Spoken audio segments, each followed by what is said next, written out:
if you don't do well in the first week, even if you don't do well in the first 2 weeks, you do not let it affect your emotions at all.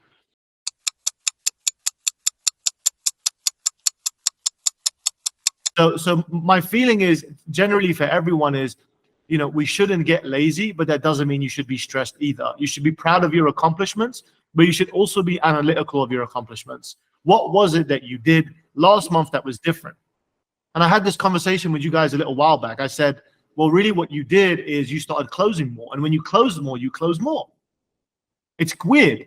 So there's two factors of this. One side of it is you need to get the early wins, especially on a Monday. Mondays are the most important days to get an early win.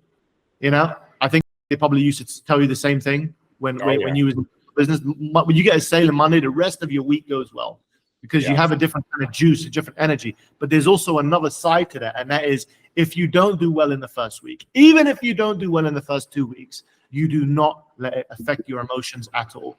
No. Okay. And we used to have this thing at consulting where we always used to call it the 2-week phenomenon. It was either the first 2 weeks went well or the last 2 weeks went well. And we had this challenge of maintaining our cool when there was 0 sales for 2 weeks, 0. And then all of a sudden, all of the sales come in. That's why I'm so patient with people, because I've experienced this phenomenon before. And there's a lot of sales managers, if it wasn't me, I promise you, they'd be on your ass. Where's the sale? Where's the sale? Because I don't believe in sales in every day. I believe in pipelines being built and everything being compounded. So the key here is don't stress out if the sales don't come in the first week, but get your sales in the first week if you can, if there's deals there, because that's going to give you the momentum for the rest of the month. But if it does give you momentum, you might get lazy by the 3rd week.